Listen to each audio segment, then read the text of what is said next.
오늘 본문 말씀 갈라디아서 2장 11절부터 15절 9 이하 그 말씀은 지난번에는 예루살렘 그 안에서 일어난 일들을 얘기하는 것이고 바울이 이번에는 이제 안디옥에 있을 때를 얘기를 하는 것입니다. 이걸 통해서 이제 갈라디아 교회에게 얘기를 해주는 거죠. 이 두 개의 에피소드를 가지고 갈라디아 교인들아 내가 너희들에게 얘기하는 말을 잘 이해하고 너희 안에 들어온 그 거짓 그 형제들 다른 복음 이런 것을 잘 경계하라 이런 의미로 오늘 얘기도 하고 있는 것입니다. 사실 우리가 이제 이 설교를 할 때 어디부터 시작하느냐에 대한 관점은 사실 중요합니다. 창세기서부터 특히 오늘 본문 같은 경우는 선악과부터 시작해야 될지 아니 예수님께서 병을 고치시는 일부터 시작해야 될지 어느 선에서부터 하나님의 말씀을 인용해서 들고 나올지가 사실 설교하는 자 입장으로는 굉장히 애매합니다. 좀 더 깊이 하고 싶으면 창세기에서부터 해야 되는데 그럴 것 같으면 너무 생각이 많아지고 또 말이 많아지고 길어지고 좀 또 까탈스러워지고 특히 또 어려워지고 이런 모든 일들이 있기 때문에 차근차근 하자 이런 생각이 좀 듭니다. 다시 오늘 말씀은 우리 기독교인들이 갖고 있는 특히 이 복음 쪽에 갖고 있는 사람들의 어떤 사고 행함이냐 믿음이냐 이런 것들을 그래도 잘 구분해 주는 말입니다.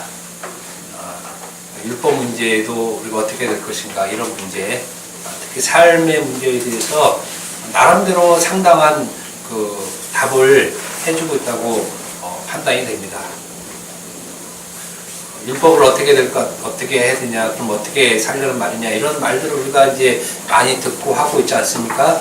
사실 성경을 보면 그런 내용들은 별로 없어요. 어떻게 살아야 될까, 뭐 말아야 될까, 율법으로 뭘 해야 될까, 말아야 될까, 이런 것들은 사실 성경에서 중요하게 하지 않고 이미 성경에서 다 나온 말들입니다. 나온 말들이에요. 그걸 우리가 복음으로 이제 올바르게 잘 해석하는 것이 관건인데, 바울의 글을 보면 그런 것들이 잘 나와 있습니다. 그것을 중심으로 말씀을 전하겠습니다. 이 복음의 진리라는 말은 참 멋지고 아름다운 말입니다. 성경을 보면서 이렇게 아름다운 말도 있구나라고 제가 처음 알았어요. 믿음, 소망, 사랑 그 중에 이제 이런 사랑이다 하고 이제 교회에서 얘기할 때 그래 사랑이 제일이구나 참 아름다운 말이구나 그렇게 인식해 왔는데 실제로는 제가 그것을 좀 못 느꼈는데 이 복음의 진리라는 말을 봤을 때 이 말이 굉장히 기독교에서 아름다운 말이구나 이런 느낌을 아주 많이 받은 말입니다. 이 복음의 진리라는 말 속에는 독생자까지 내어주신 하나님의 사랑과 그 사랑의 실체인 그리스도의 십자가의 그 피가 가득 담겨져 있는 말씀이 복음의 진리라는 말씀입니다. 그리스도의 피로 만들어낸 것이 복음의 진리, 열매죠. 예수 그리스도의 피로 만들어져서 태동한 것이 복음의 진리라는 열매입니다. 복음의 진리는 예수 그리스도의 피로 가득 차 있어서 그 속 안에는 예수님의 그 십자가의 은혜, 그걸로 가득 차 있는 그 말들의 총집합이 복음의 진리라는 말입니다. 조금만.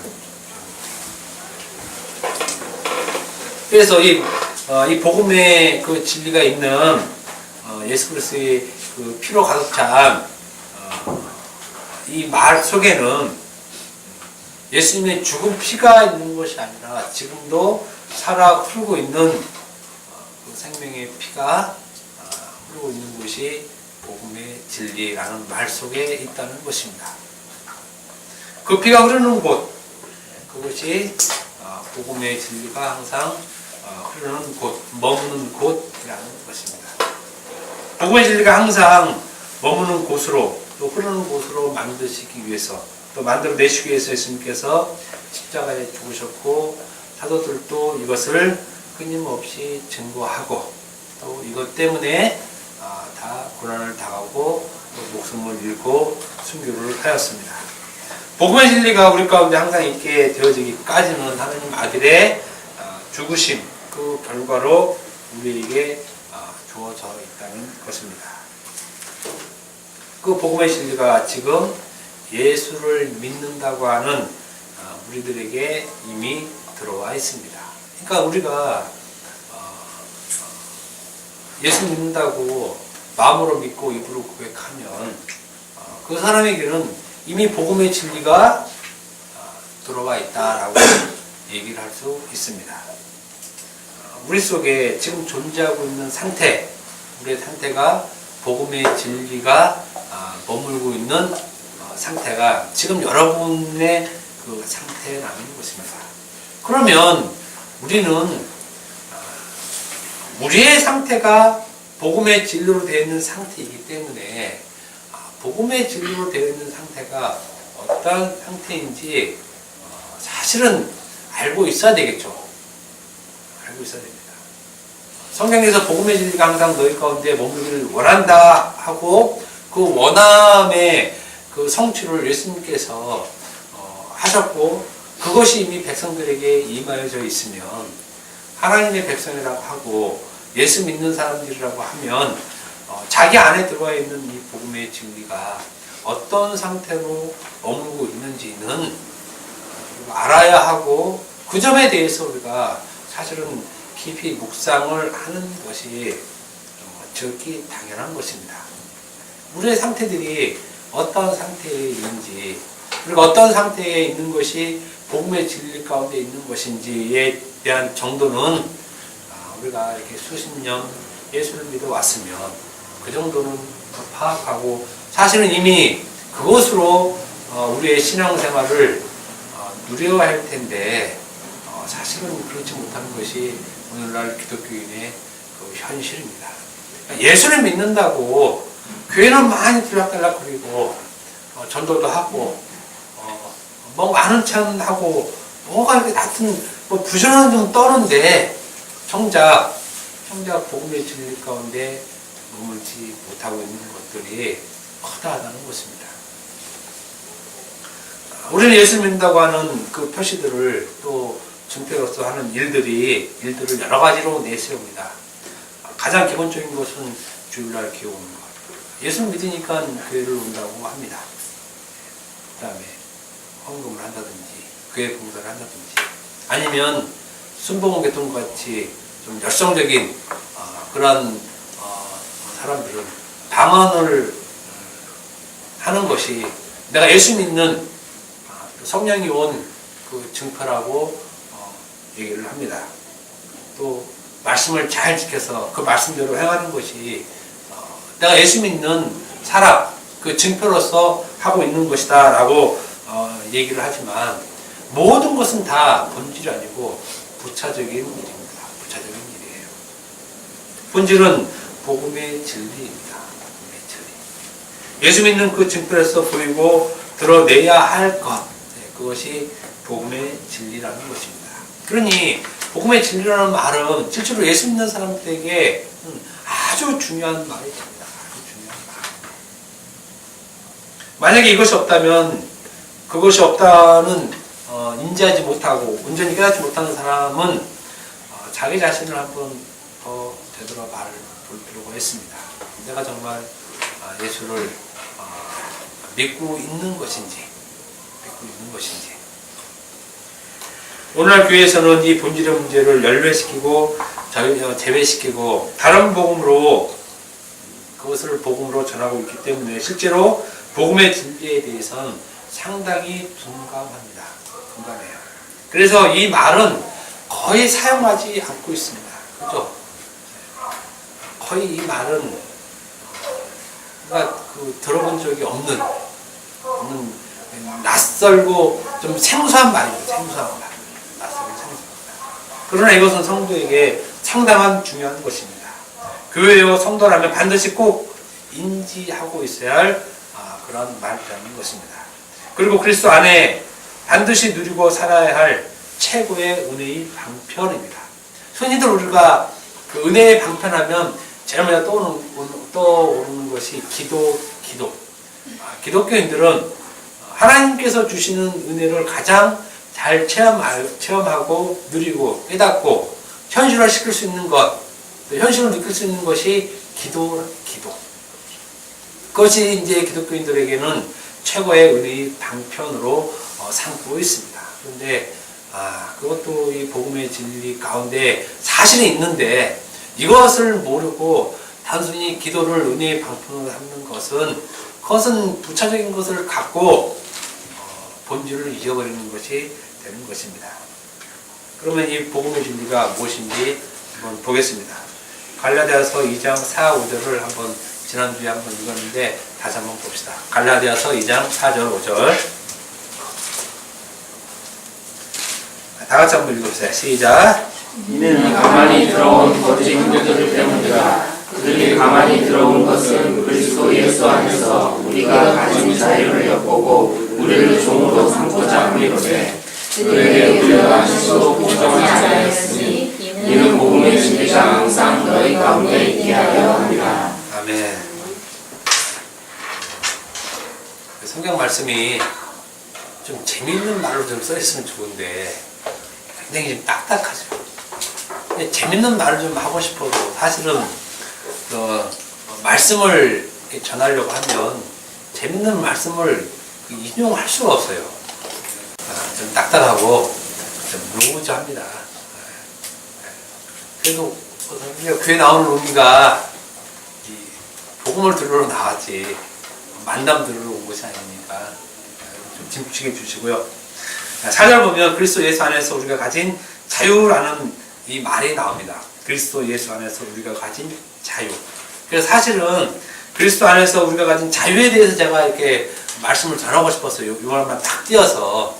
그러면 또 계속 이 본문 갖고 또 계속 몇 주로 가야 될 것 같더라고요. 그래서 그냥 이렇게 제껴버리고 11절부터 다시 시작을 했는데 이 그리스도 안에서 우리가 가진 자유라는 이 말이 바로 복음의 진리를 말하는 것이에요. 복음의 진리를 얘기하는 것이 그리스도 예수 안에서 우리가 가진 자유, 즉 예수 안에서의 자유, 이 말이 복음의 진리라는 말입니다. 종이 되어진 상태가 아닌, 그래서 우리를 종으로 삼고자 했을 때 종이 되어지지 않는 상태, 이 상태가 복음의 진리로 있는 상태입니다. 그러니까 복음의 진리란 율법의 종이 아닌 그리스도 예수 안에서 자유한 그 상태를 말하는 상태적인 표현이에요. 상태적 표현. 그러니까 복음의 진리란 무엇이다 이것이 아니라 복음의 진리란 율법에서 구원을 받은, 그래서 율법의 종이 되어지지 않는 그 상태의 자유, 이것을 복음의 진리라고 얘기하는 것입니다. 그러니까 복음의 진리란 어떤 상태 가운데 놓여 있는 것을 얘기해요. 상태에 놓여져 있는 현상. 그 현상이 바로 그리스도 예수 안에서 가진 자유한 상태, 그리스도 예수 안에서 가지고 있는 자유한 상태, 이것을 복음의 진리 가운데 있다라고 얘기를 하는 것입니다. 그래서 바울 사도 5절에 복음의 진리가 항상 너희 가운데 있게 하려 함이라 라고 얘기를 하고 있는 것입니다. 다시 말씀드리면 그리스도 예수 안에서 누리는 그 자유에 항상 있게 하겠다는 말이죠. 자유에 있게 하겠다는 말. 자유한 그 상태를 말하는 상태입니다. 자유한 그 상태에 있으면 그 사람은 그 복음의 진리 가운데 있다라고 얘기를 하는 것입니다. 그러니까 여러분들이 내가 예수를 믿었다, 예수님을 주로 고백했다, 예수님은 나의 주시고 그리스도입니다 라고 고백하면 그 고백은 어떤 의미를 갖고 있냐면, 내가 자유하다, 자유한 상태에 있다, 이 말을 지금 알고 하는 것이에요. 이 말을. 이 말. 근데 내가 예수를 믿고 내가 주는 그리스도 살아계신 하나님의 아들이다라고 고백을 했는데 나의 상태가 자유한 상태임을 깨닫지 못하면 그건 말짱 꽝이라는 얘기예요. 꽝. 그거 아주 중요한 말입니다, 사실은. 그래서 갈라디아에서는 계속 자유를 계속 얘기하고 있어요. 앞으로도 계속 그 자유라는 말이 계속 나올 것입니다.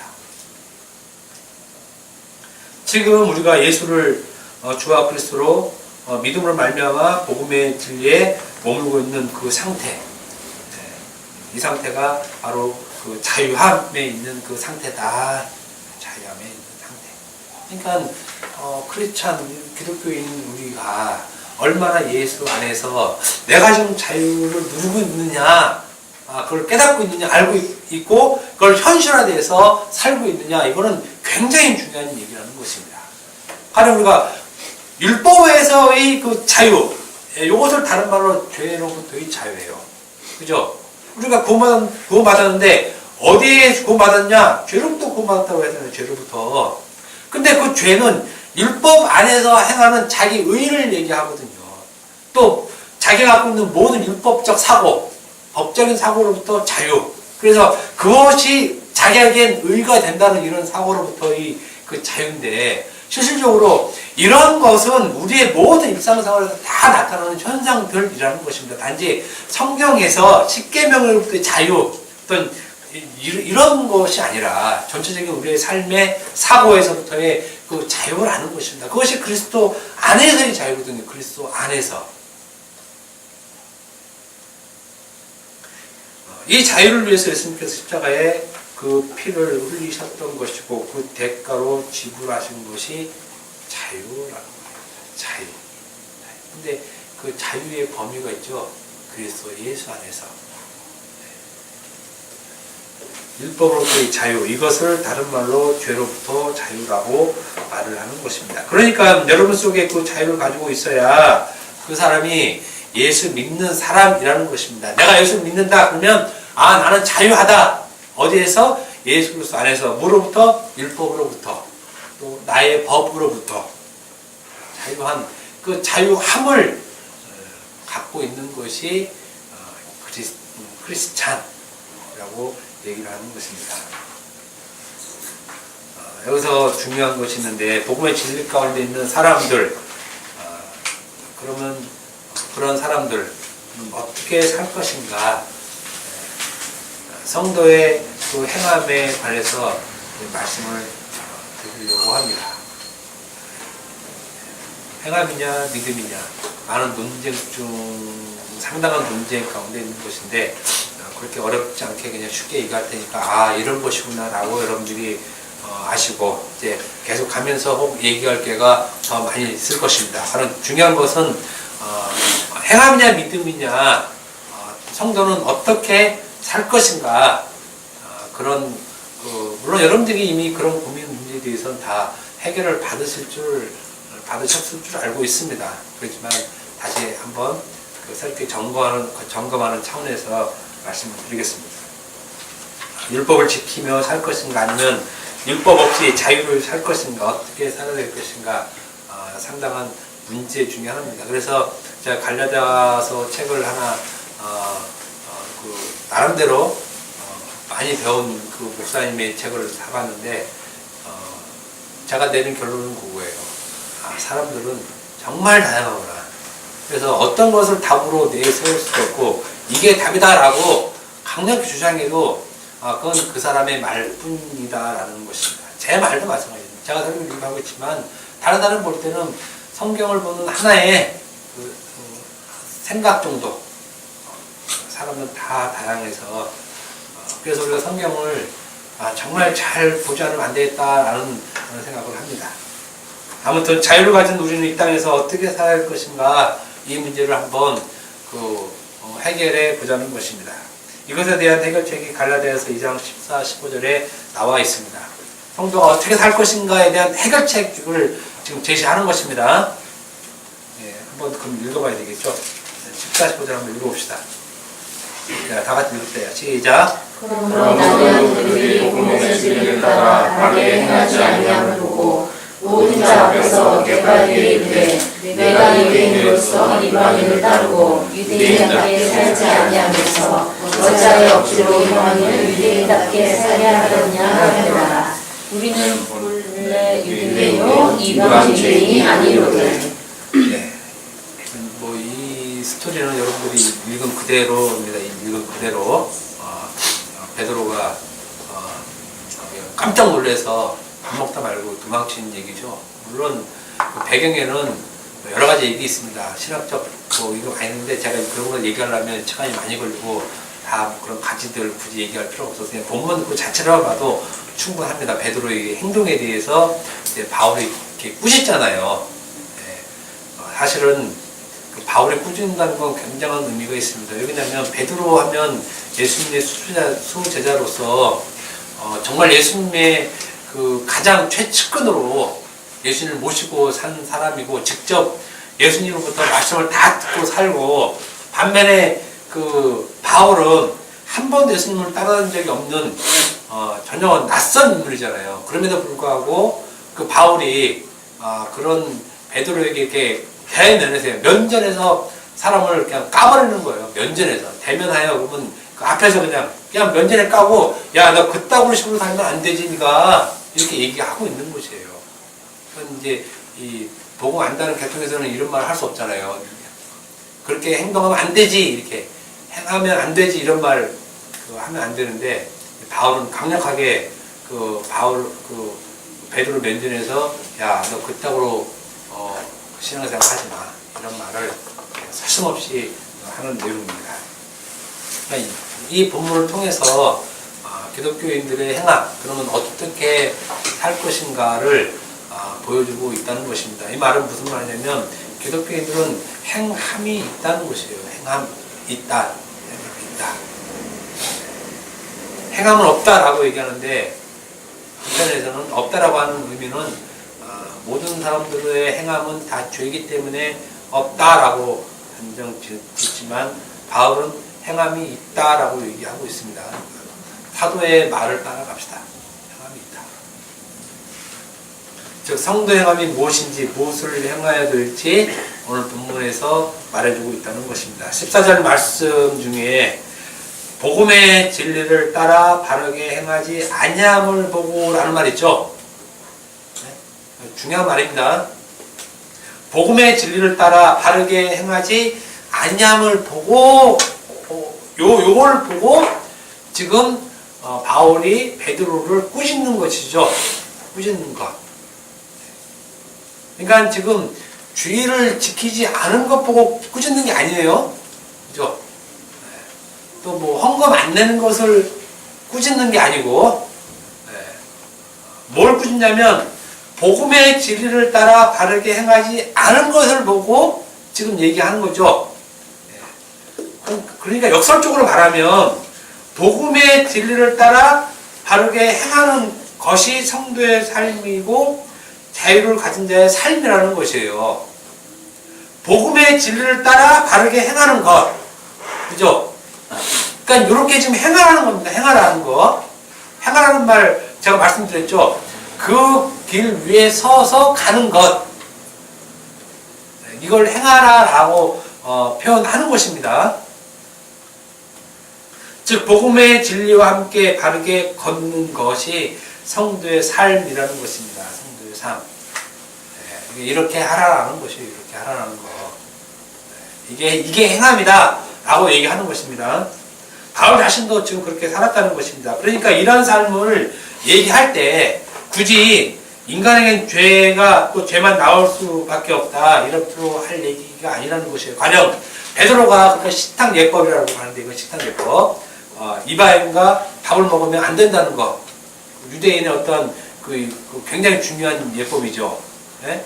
그런데 베드로도 어쩔 수 없이 이방인과 밥을 먹었는데 다른 사람이 왔을 때 그것을 부끄러워하고 도망갔다. 그러니까 베드로도 어쩔 수 없이 죄인이다. 우리가 이런 말씀 보면 우리도 베드로처럼 어쩔 수 없는 그 죄인이다. 이렇게 얘기할 게 아니라는 거예요. 얘기를 이런 식으로 전개하면 안 된다는 거예요. 이런 식으로 베드로도 그 대사도, 예수님 수제자인 이 베드로도 이러는데 우리는 오죽하겠냐. 그러니까 우리는 그 죄인이다. 이렇게 얘기하면, 그렇게 얘기한 바울은 뭐냐고. 그렇게 얘기한 바울은 그잖아요. 그렇게 얘기한 바울은 죄만 나올 수밖에 없는데 지금 죄를 주장하고 있잖아요. 그러면 바울은 설명할 방법이 없다는 거예요. 지금 그러니까 본질은 그게 아니라는 얘기예요. 본질은 그럴 수밖에 없는 베드로를 얘기하는 것이 아니라 복음의 진리에 올바르게 행동하는 것이 어떤 것인지 그걸 얘기해 주기 위해서 지금 바울은 얘기하는 거라는 얘기예요. 얘기하는 거. 그러니까 우리는 그 패턴으로 바울이 얘기한 그 패턴을 따라가야지 베드로가 행동한 그 패턴을 따라갈 필요가 없다는 거죠. 그러니까 막무가내로 인간은 죄만 나온다로 모든 것을 종결지으면 안 된다는 거예요. 종결지으면. 물론 인간은 죄만 나올 수 없죠. 살아있는 동안. 그런데 말씀은 죄만 나오는 것을 얘기하는 것이 아니라 복음의 진리를 따라 하는 것이 어떤 것인지를 제시해줘서 그 제시점으로 성도들을 끌고 간다는 거예요. 그 제시점으로. 인간은 모든 행위가 죄만 나올 거 없으니까 그냥 죄 가운데 거하는 것 자체로 묶어두는 것이 아니라 그거는 분명한 얘기입니다. 그래서 자꾸 은혜, 긍휼 자꾸 이렇게 얘기하는 것이에요. 오늘 본문은 베드로의 그 외식에 대한 바울의 강력한 그 질책, 외식에 대한 질책을 말해주고 있습니다. 복음의 진리를 가진 자로서 어떻게 네가 그렇게 외식할 수 있느냐? 외식할 수 없다. 그럴 수 없다는 것이죠. 이건 본질적인 문제 얘기하는 것입니다. 본질적인 문제. 너의 그 행동은 복음의 진리를 따라 바르게 행하는 것이 아니라는 것이에요. 왜 베드로가 바울 사도에게 이러한 책망을 들었습니까? 12절 13절 봅시다. 야고보에서는 어떤 이들이 이르기 전에 베드로가 이방인과 함께 먹다가 그들이 오매 그가 할례자들을 두려워하여 떠나 물러가매 남은 유대들도 그와 같이 외식함으로 바나바도 그들의 외식에 유혹되었느니라. 지금 외식에 대한 문제를 끄집어내죠. 외식에 대한 문제. 그러니까 베드로가 책망받는 이유가 바로 율법으로 외식한 것. 율법으로 외식한 것. 율법은 그리스도의 십자가의 죽으심으로 그 백성들에게 완성시켜 놓았죠. 그래서 그 백성은 율법으로부터 자유함을 받고 그 자유를 누리면서 사는 자인데 어떻게 이걸 다시 무효화시킬 수 있느냐. 지금 네가 이방인과 지금 밥 먹게 된 것이 누구 은혜로 지금 되어 있고 무엇 때문에 네가 지금 이방인과 먹고 있느냐 했을 때 베드로는 이걸 다 잊어버린 것이에요. 다. 깡그리 잊어버리고 유대인들이 오니까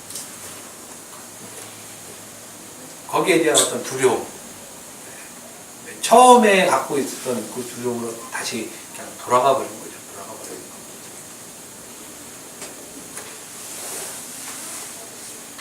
단지 한 가지만 얘기하는 것이 아닙니다. 베드로가 이 한 가지만, 다른 건 다 잘했는데 요거 한 가지만 잘못해서 책망받는 게 아니라는 것입니다. 이게 하나가 전체 다 얘기해 주는 거죠. 하나가 전체 다. 그래서 할례도 마찬가지고 이 식탁 예법 이것도 마찬가지입니다. 하나가 전체를 다 대표하기 때문에 그 하나쯤 어떻게 했느냐, 하나 했다고 대단한 잘못했느냐 이런 게 아니라는 것입니다. 단지 율법의 한 가지를 말하는 것이 아니라 하나를 전체로 말하고 있다는 것입니다. 그 하나가 그리스도의 십자가를 헛된 것으로 만들어 볼 수 있기 때문에 바울 사도가 단호하게 베드로를 꾸짖는 것입니다. 그러므로 성도는 그 율법의 하나라도 복음의 진리로 바르게 행하여야 한다는 것입니다. 이 바르게 행해야 한다는 말은 율법을 진리의 복음으로 자유하게 하는 것을 얘기를 합니다. 바르게 행해야 한다는 말, 이 말은 율법을 성경에 있는 그 그 법을 진리의 복음으로 자유하는 것을 말한다는 것입니다. 제가 요 말 잊어버릴까봐 2달을 카톡에 그대로 올려놨어요. 부다를 잊어버렸다가 이 말을. 아, 성도가 어떻게 살아야 되느냐를 제가 비로소 알았어요. 아, 율법을 진리의 복음으로 자유하는 것. 이게 성도의 행함이구나. 이게 성도의 행함이구나. 그래서 이 말씀이 갈라디아서 5장 1절에 그리스도께서 우리를 자유하려고 또 자유롭게 하려고 자유를 주셨으니라고 얘기를 하죠. 한마디로 예수님께서 우리를 자유롭게 하셨다 이 말이에요. 원문에는 바로 나옵니다. 예수님께서 우리를 자유롭게 하셨다. 율법에서 자유롭게 했다는 말입니다. 그러니까 그 율법에서 자유하라라는 거죠. 율법에서 자유하라. 자유하라. 그러니까 우리가 자유하면 됩니다. 그런데 그 범위가 있죠. 그리스도 예수 안에서.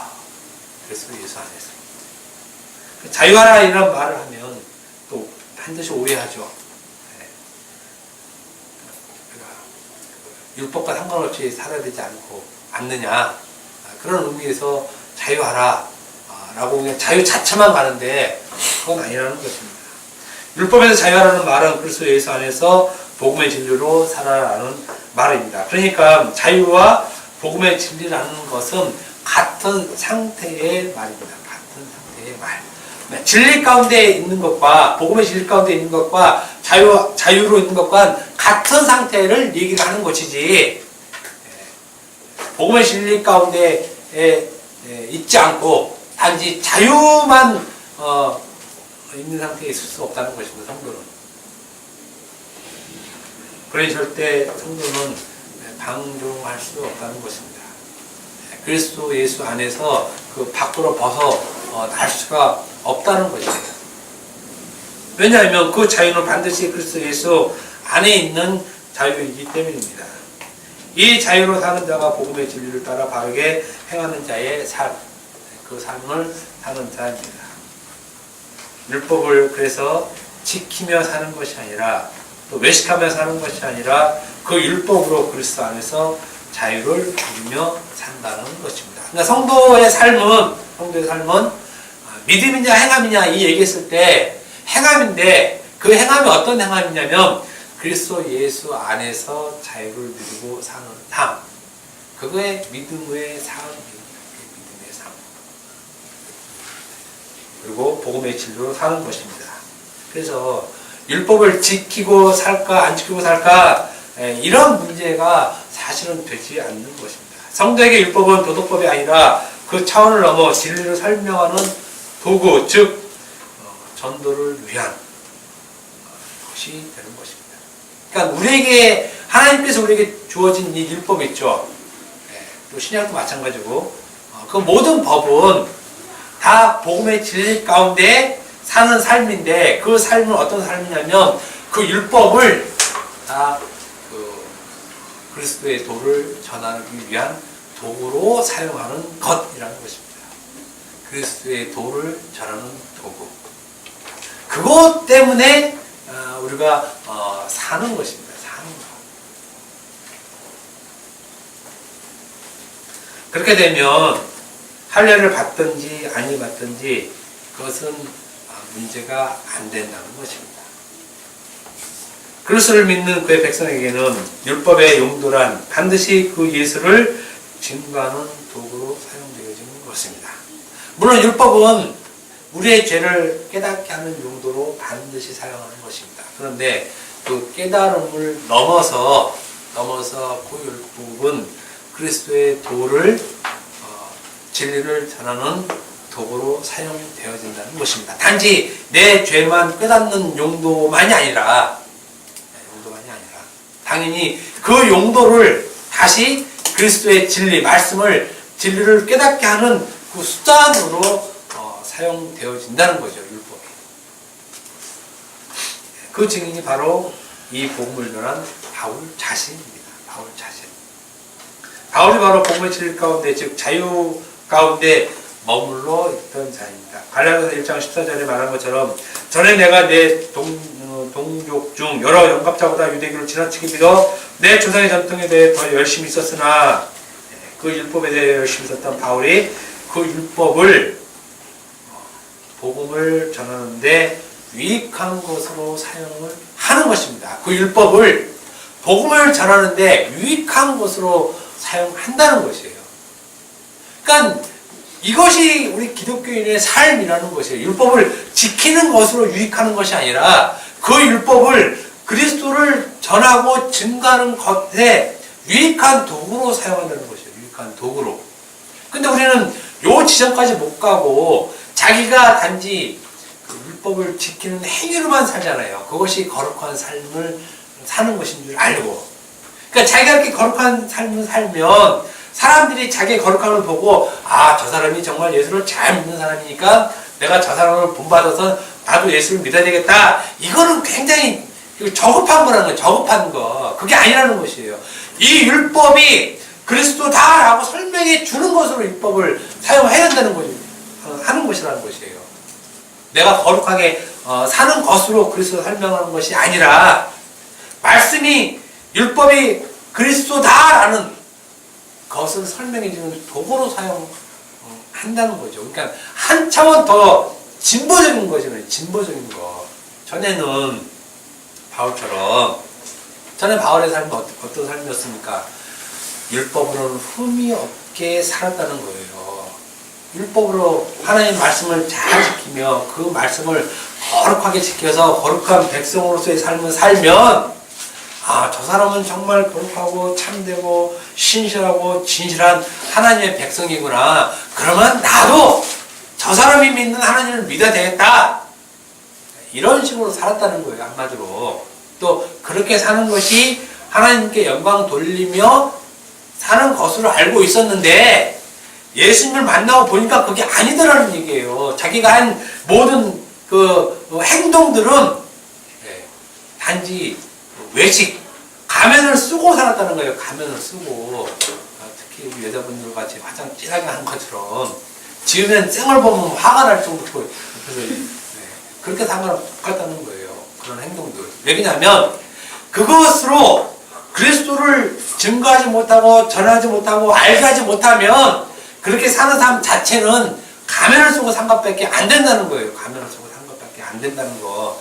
그러니 그 거룩이 아니라 다 독사의 새끼가 그냥 독사가 들어있는 그런 모습이라는 거죠. 결코 이렇게 거룩한 것이 아니라는 것이요. 그리스도를 제시하지 못하면 바울이 그거를 아주 그냥 신랄하게 깨닫는 거예요. 자기 자신을.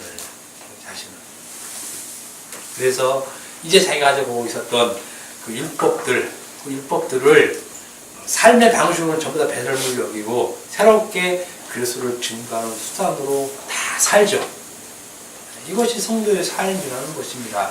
말씀을 지키고 사는 것이 성도의 삶이 아니라 말씀을 지키는 건 당연하고 그것이 문제가 아니고 그리스도로 증거하는 삶, 그 율법이, 그 말씀이. 그래서 고린도전서 9장 20절에서 23절 보면 지난주에도 말씀드렸지만 바울이 이런 말 합니다. 근데 이것이 복음의 진리 가운데 자유함을 갖고 있는 자의 삶을 바울이 이렇게 지금 표현하고 있는 것이에요. 이렇게 표현하고 있는 것. 유대인들에게 내가 유대인과 같이 된 것은 유대인들을 얻고자 하며 지금 이렇게 나오는 겁니다. 유대인들에게 내가 유대인과 같이 된 것은 유대인들을 얻고자 함이래요. 얻고자 함.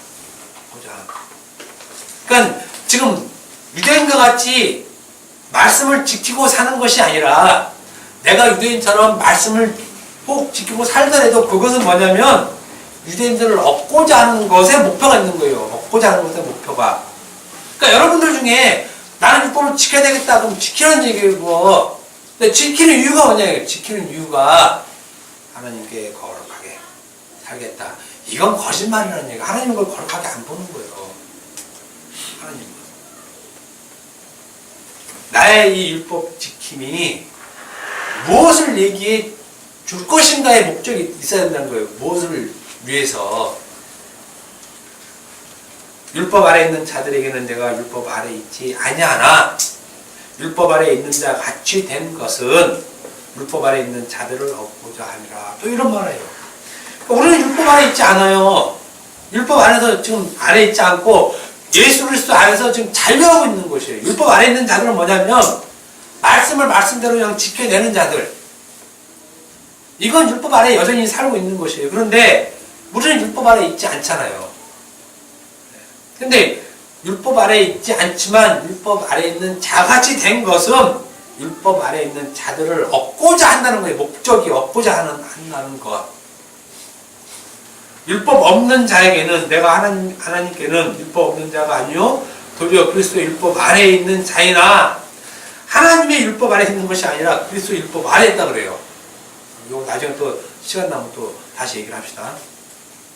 율법 없는 자와 같이 된 것은 율법 없는 자들을 얻고자 함이라. 지금 자기의 목적이 다 얻는 데에 다 가 있잖아요.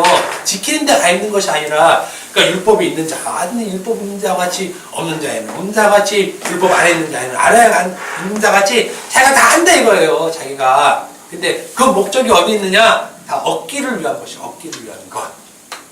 이게 그리스도 안에 있는 자유, 복음의 진리 가운데 있는 자유에 있는 그 삶이라는 것이에요. 그러니까 지키고 안 지키고 지금 이 문제 얘기하고 있지 않잖아요. 나중에 가면 할례자에게나 무할례자에게나 다 이게 필요 없다는 거예요. 그게 중요하지 않다는 거죠. 또 약한 자들에게 내가 약한 자와 같이 된 것은 약한 자들을 얻고자 하며 내가 여러 사람에게 여러 모습이 된 것은 아무쪼록 몇 사람이라도 구원하고자 함이니 내가 복음을 위하여 모든 것을 행함은 나오죠. 내가 복음을 위하여 모든 것을 행함은 이게 지금 진리 가운데 행하고 있는 것이에요. 복음의 진리 가운데 행하고 있는 것. 복음에 참여하고자 한다라는 그 절대적 당위성 목적이 있다는 것이에요. 복음에 참여하고자 복음에 참여자가 되는 거죠. 복음에 참여자가 되는 것. 복음에 참여자가 된다는 것은 그 복음이 그리스도임을 얘기한다는 얘기잖아요. 가을 전에 율법 아래 있을 때, 유대교에 있을 때는 상상하지도 못할 그러한 여유, 자신감이 가득 차 있습니다. 율법을 지킬 것인가 하고 말 것인가 이 문제로 바울이 끙끙거리는 것이 아니라 당당하고 담대하게 모든 것은 복음의 동참자가 되기 위하여 자기가 한다는 것이에요. 얼마나 이 자신이 있습니까? 이게 이 자신감. 뭐 행함이냐 믿음이냐 이건 아주 그냥 추잡스러운 거 이게 논한다는 자체가 사실은 율법 아래에 있든지 율법 밖에 있든지 율법이 없는 자에게든지 누구든지 나는 여러 모양이 있다는 거예요. 내 안에 여러 가지 모습들이 나에게는. 그런데 이러한 모습들이 복음의 참여자가 되기 위해서 자기가 한다는 것이에요. 그리스도를 진리로 전하는 자가 되기 위해서 한다는 것이에요. 자기가. 그런데 나는 율법을 지켜야 돼. 이건 절대 율법만 지키고 살아야 돼. 이런 생각을 어떻게 할 수 있냐는 얘기예요. 나는 율법을 지킬 거야. 오케이. 지키라는 얘기예요. 그런데 왜 지키냐는 얘기예요. 왜 지키냐. 하나님께 영광 돌린다. 이런 거짓말 하지 말고 거짓말이라는 얘기예요. 정말 뭐냐면 얻고자 하는 거죠. 복음을 전하고자 한다는 거예요. 진리를 전하고자 하기 위해서 내가 지킨다는 거죠. 내가 지킨다는 거. 이게 복음 안에서 진리로 자유를 누리고 사는 삶이라는 것이에요. 이게. 목적이 분명히 있는 삶. 자기 변명하지 말라는 거. 자기 변명하지 말라는 얘기예요. 나는 그럴 수밖에 없습니다. 나는 죄입니다. 나는 이렇게 살 수밖에 없어요. 이건 변명의 지나지 않는다는 것이에요. 바울에게 그 변명은 통하지 않는다는 것입니다. 그게. 그러니 어떻게 살까요? 이걸 끊을 이유가 없죠. 이유가 없어요. 지금도 어떻게 살아야 됩니까? 이렇게 얘기하는 사람은 예수 안 믿는 사람이에요. 사실은 좀 신랄하게 얘기하면 그런 차원이 아니라는 것이에요. 차원이 율법 아래에 있는 사람들을 대할 때나 율법이 없는 사람을 대할 때나 약한 사람을 대할 때나 누구를 대하든지 내가 그렇게 대해주겠다는 거예요. 어리석은 자와 같이. 그런데 그 목적이 있죠, 목적이. 다 그리스도의 진리를 전하기 위해서, 그리스도를 알게 하기 위해서. 내가 얘기하고 있는 지금 이분이 누구냐? 예수님입니다. 십자가에 돌아가신 그 예수님입니다. 이것을 전하기 위해서 바울이 그렇게 하고 있다는 것입니다. 바울이. 이게 자유라는 거예요. 이게 자유. 이게 우리가 갖고 있는 자유. 자유. 술 먹을 자유, 뭐 할 자유, 뭐 이게 자유가 아니라 거기에 목적이 가 있는 그게 바로 육체의 길로 삼는 거잖아요. 그걸 자유라고 하는 거예요. 여러분들이 주일날 예배 잘 지키고 잘 오는 자유, 이게 자유잖아요. 근데 왜 이렇게 오는 겁니까? 왜 이렇게 오는 거냐? 혹 너희들은 주일날도 안 지키고 복음한다고 하느냐? 이거 막기 위해서 사실 오는 거예요. 우리가 다 11조 열심히 내는 거 마찬가지예요. 11조 열심히 내는 데가 열심히 내면 거기에 대해서 시비 거리가 없잖아요. 열심히 내는 자들에게 너희들은 11조 받는다며 잘 내고 있어. 너 얼마 내는데? 나 20만 원, 나 50만 원인데. 그러면 얘기하면 좋잖아요. 뭘 부끄럽잖아요. 11조 내는 사람이. 마찬가지예요. 사실은 다 그런 용도라는 거예요. 다 그런 용도. 안 내는 사람한테는 나도 안 내. 너도 안 내냐? 나도 안 내. 그런데 복음은 이거야 얘기해 줄 수 있다는 거예요. 우리가. 그러니까 모든 것이 가하나 모든 것이 가하지 않는 생활을 우리는 하고 있다는 거죠. 이건 하면 돼, 이건 하면 안 돼. 이런 차원이 아니라니까요, 우리의 삶이. 그러니까 우리가 자유하다는 거예요, 자유하다는 거. 그 자유함 속에 우리의 죄인됨이 또 알겠죠, 우리가. 아직도 자유하지 못하고 끙끙거리고 있는 우리를 보면. 근데 거기에 또 빠져 있으면 안 된다는 것입니다. 복음의 진리에 항상 거하는 것이고, 복음의 진리에 순종하는 것이고, 복음의 진리를 따라 바르게 행동하는 성도의 삶이 우리에게는 반드시 있다는 것이에요. 바르게 사는 삶이 우리에게는. 이것이 행함이에요, 행함. 복음의 진리에 따라 바르게 사는 삶. 그건 진리로 자유함 삶. 모든 것이 가하나 모든 것이 가하지 않는 삶. 왜 이런 행함이 없습니까? 이것이 죄라면 마음껏 하세요. 마음껏. 우리에게 죄만 나올 수 없습니다. 라고 할 때 이것도 포함되면 마음껏 하시라는 게 죄를 마음대로 저질러요. 죄를. 이런 행함은 그 자체가 자유이고 은혜입니다. 우리에게. 그래서 다른 곳에서는 그 행함을 죄라고 하니까 아무것도 하지 않고 그냥 십자가의 은혜인 줄 알고 그냥 사는데, 그거는 전혀 말씀을 복음을 올바로 깨닫지 못하고 자의적으로 해석하고 자의적으로 사는 것이에요. 성도의 행함은 반드시 있습니다. 그 행함은 곧 복음의 진리에 머물러 있는 자유의 표현입니다. 그 표현은 순전히 복음의 참여자가 되기 위한 것이고, 진리를 전하는 자로서의 삶을 살기 위한 것이에요. 위한 것. 그 상태에 있으면 모든 율법은 진리를 설명하는 도구에 불과합니다. 그러니까 그 복음을 증거하기 위해서 이제 율법도 그 도구로 사용하는 자유를 우리는 가지고 있는 것이에요. 그 자유를. 그러면 그 율법은 우리에게 반드시 선한 것이 되죠. 선한 것. 은혜로 작용됩니다. 그러나 여전히 그 율법에 자유하지 못하면 그 사람은 지금도 주를 증거하지 못하는 단지 율법의 종으로만 사는 자예요. 그래서 율법 잘 지키는 사람은 복음을 증거할 수가 없어요. 왜냐하면 이미 자기가 율법을 잘 지키는 것으로 복음을 증거하고 있다고 착각하고 있어요. 자기의 거룩된 삶이 사람들로 하여금 자기를 보고 하나님을 믿게 하는 도구로 사용한다고 착각하고 있어요. 절대 그렇지 않아요. 여러분들이 아무리 율법을 잘 지키고 거룩한 백성으로 살아가요. 그거 보고 예수 믿나? 그건 예수 믿는 게 아니라는 거예요.